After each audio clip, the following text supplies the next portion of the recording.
Սիրելի հայրենակիցներ, մենք երեկվանից այս ամբիոնից լսում ենք կառավարության ղեկավարի եւ իշխանության ներկայացուցիչների խոսքեր, հայտարարություններ, քապ ու քրտինք ընկած մեկնաբանություններ, հիմնավորումներ, որոնք ոչ այլ կերպ կան մանիպուլյացիա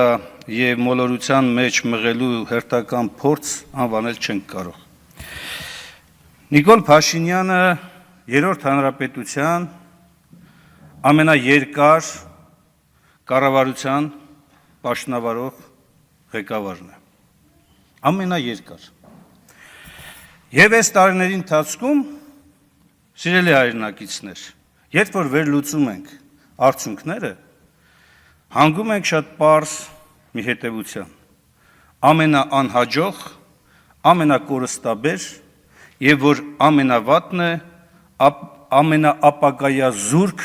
կառավարումն է իրականացվել։ Սրանց փաստերը, հիմնավորումները բազմաթիվ են։ Սկսած նրանից, որ այս ամբիոնից անընդհատ կեղծ, սուտ, մոլորեցնող հայտարարություններ են հնչում, ավարտված նրանով, որ ապագան այս մարդիկ փորձում են մեզ ներկայացնել որպես թուրք-ադրբեջանական տանդեմի հետ ինտեգրվող մի լավատեսություն։ Հայ ժողովուրդը տեսել է Թուրքիայի հետ ապրելու հետևանքը, ցեղասպանություն,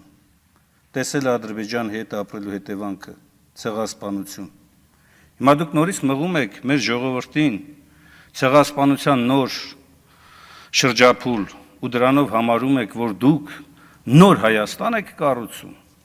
իրական Հայաստան եք կառուցում։ Ձեր ասած իրական Հայաստանը Հայաստան չլնելն է։ Ձեր ասած իրական Հայաստանը ողբացող Հայաստանն է։ Հայ ժողովուրդն է, որին դուք մղում եք դեպի կառափնարան։ Եվ այս հաշվետվությունը զեկույցը, որ դուք ներկայացնում եք, ակնհայտորեն պատրաստվելով հաջորդ ընտրական գործընթացին, որովհետև ուրիշ կերպ ես չեմ կարող բացատրել այն կեղծիքներն ու մանիպուլյացիան, որ հնչում են այստեղ։ Օրինակ հայտարարում եք, որևէ 7 տարի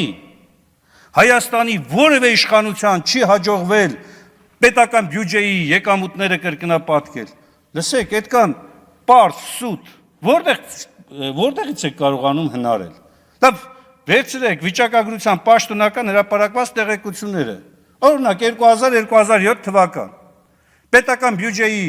եկամուտներն ու տրանսֆերտները աճել են 4.5 անգամ։ Վերցրեք 2008-2000, չգիտեմ, 17-18 թվականներ, մինչև ձեր իշխանության գալը։ 1.9 անգամ, շուրջ 2 անգամ աճել է։ Դուք ոչ լիարժեք 2 անգամ էլ աճեցնելու կոնցեպտը ներկայացնում եք մի այնպիսի աննախադեպ երևույթ, եւ այն էլ ոչ ավել ոչ պակաս պետական պարտիկ կրկնապատկման պայմաններում։ Ու հպարտորեն հայտարարում եք, որ դուք ամենաարդյունավետ աշխատողն եք, դուք ամենակորստաբերն եք եղել, տասնյակ հազարավոր մահեր ու զոհեր, տասնյակ հազարավոր կորոնավիրուսից սկսած, ձեր կառավարման տարիների արդյունքն է սա, անկախ նրանից, թե ձեր բժշկական կամ ոչ բժշկական միջամտություն ինչ աշխան եղել, պատասխանատուն դուք եք, դուք, երբ որ տնտեսական ինչ-որ թռիչքների մասին են խոսում, այն դեպքում, երբ որ 42,000 քառակուսի մետր հայկական իշխանությունը առնվազն 14,000-ով, 13,000-ով նվազել է ու համարում եք, որ դա տնտեսական ձեռքբերման համար լավ հիմք է, սա աբսուրդ է, սա տնտեսագիտության կանոնների այն նվազագույն չափանիշին չի բավարարում։ Այսինքն դուք ուզում եք ասեք, որ Արցախը այն ժամանակ, երբ որ կար, մեր տնտեսության պոտենցիալն ու հնարավորությունները ավելի քիչ էին, քան հիմա։ Այդ ինչ է կարել, որ փոքր ռեսուրսների պայմաններում ստացել եք ավելի մեծ արդյունք։ Կարեք որևէ ողջամիտ բացատրություն տաք, որևէ տնտեսական պարզ կանոն ներկայացնեք, այդ ոնց։ Պատասխանը շատ պարզ է։ Դուք փորձել եք արտաքին պարտքի, ներքին պարտքի հաշվին որոշակի ֆինանսական միջոցներ ներգրավել եւ դրա միջոցով ցույց տալ, այսպես ասած, վարդագույն մի պատկեր։ Իրականում դրա խորքում Հայաստանի տնտեսության ավերվող վիճակն է։ Եվ այն շարունակվող քաղաքականությունը, որ տարվում է տնտեսական ուղղությամբ, ոչ մի լավ բան չի խոստանում։ Ոչ մի լավ բան։ Արդարադատության մասին եք խոսում։ Խոսում է մի մարդ արդարադատության մասին, ով հրամանում էր եւ հրահանգում էր, որ շրջափակեն արդարադատության թիվ 1 կառույցը, դատարանը։ Այստեղ հպարտորեն հայտարարում է բարձրագույն իրավաբանական ուժ ունեցող որոշման մասին սահմանադրական դատարան, բայց այդ սահմանադրական դատարանը չէր, որ շրջափակում էիք։ Թե ձեր վրայով սահմանադրական դատարանը չէր։ Հենց ձեր ցանկությամբ սահմանադրական դատարանը եղավ, դարձավ արդեն բարձրագույն իրավաբանական ուժ, հա։ Սա է ձեր արդարադատությունը։ Գործող դատավորների 80%-ից եւ ավելին փոխել եք։ Ստացել եք արդարադատությունը։ Բա որ ստացել եք արդարադատությունը, քանի պաշտոնատար այսօրվա վիճակով պաշտոնատար անձ է դատապարտվել, որոնք որ կոռուպցիայի մեջ են եղել, կամ են։ Այս բոլորը շատ պարզ բան է, սիրելի հայրենակիցներ։ Մենք գործ ունենք շարունակվող կորուստներ բերող մի իշխանության հետ, ով հերթական մոլորեցնող քայլերն է իրականացնում, այս ամբիոնից հրապարակային հայտարարելով, թե իբր ձեզ սպասում է պայծառ ապագա։ Այս իշխանության շարունակման պարագայում ոչ միայն ապագան պայծառ չի լինում, վաղվա օրն է մթագնելու։ Եվ դա շատ պարզ երևում է։ Հրապարակային ուրանալ ազգային նպատակները, դրանից հետո ինչ կլինի, կարևոր չի։ Ես հատուկ մի քանի ուղղություններով փորձել եմ հասկանալ, էլի լավ, ի վերջո այն ծրագիր կոչվածը, որ այստեղ հպարտորեն հայտարարում եք, սահմանադրական այդ պահանջը, որ կառավարությունը պարտավոր է իր ծրագրով շարժվել։ Լավ, ձեր վերաբերմունքը ո՞րն է այդ փաստաթղթին։ Դուք եք նույն ձևով ասում, որ դե այդ փաստաթուղթը գրել ենք այն ժամանակ, հիմա իրավիճակ է փոխվել, ինչ կարող ենք անել։ Եվ դա համարում եք ժողովրդավարություն։ Համարում եք ժողովրդին տված խոստման կատարում։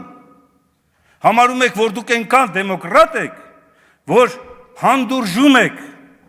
ընտրություններում ընդդիմադիր ուժերի հաղթանակ, բայց հետո սկսում եք քրեական կեղծ մեղադրանքներով քաղաքական հետապնդումներ։ Սա է ձեր պատկերացած ժողովրդավարությունը։ Ով ընդդիմադում է Նիկոլ Փաշինյանին, կամ քրեական գործով է անցնում, կամ պատգամավորական անձեռնխելությունից է զրկվում, կամ եթե պատգամավոր չի, ընտրված չի, անպայման մի 2-3 sense կողքերից պոզ աճում են եւ մեղադրվում է այդ մարդը պոզավոր լինելու մեջ։ Ուրիշ որևէ այլ բացատրություն չկա։ Կամ հենց տեսնում եք, որ որևէ այլ բացատրություն չկա, էլի հիշում եք թալանները նախկինների։ Բայց այդ թալանների մասին ով պիտի խոսի։ Իսկ ընդունում եք, որ նախկինները թալանել են։ Իհարկե նախկինում թալան է եղել, հիմա էլ է շարունակվում։ Իսկ պարոն Ռուբինյան, դուք ավելի լավ է 004 շրջաբերականի տալուց առաջ նախ ասեք քանի շրջաբերական ունենք եւ դրանցից առաջ լավ կլինի ընդհանրապես ասեք քլեչը ոնց է, ինչ է ասում ձեր ականջին, ի վերջո դուք պարլամենտական երկրում զբաղեցնում եք ազգային ժողովի փոխնախագահի պարտականությունով հաշվետու է։ Էլ եք ասեք օրինակ քլեչը ես էր ասում ձեր ականջին, կամ չէր ձեր ականջին չէր ասում, ինչ որ տեղ էր ասում, որ հասկանանք, թե չէ ընկել եք տարբեր շրջաբերականների հետ ավարտելով խոսքս, վերջին նախադասությունն եմ այսօր ուզում ասել։ Պարոն Փաշինյան, ես ձեզ ճանաչել եմ շատ վաղուց։ Գիտեմ, որ շատ հաճախ դուք քայլեր եք անում, հետո նոր եք հետ գալիս, մտածում պետք էր այդ քայլը, թե չէ։ Մի անգամ խնդրանք ունեմ ձեզ։ Այս անգամ ել եք այս ամբիոնից ու ասեք, որ ժողովուրդ, ես հեռանում եմ։ Հրաժարական եմ տալիս։ Գնացեք, ընտրեք ձեր ուզածներին, թող այդ մարդիկ կան եւ ձեզ ներկայացնեն այն բանաձևը, որը Հայաստանը այս վիճակից դուրս կբերի։ Մի համարեք, որ դուք վերջին ճշմարտությունն եք։ Դուք ոչ միայն վերջին ճշմարտությունը չեք, դուք նախավերջին անգամ ճշմարտությունը չեք ձեր այս իրականացված գործողություններով։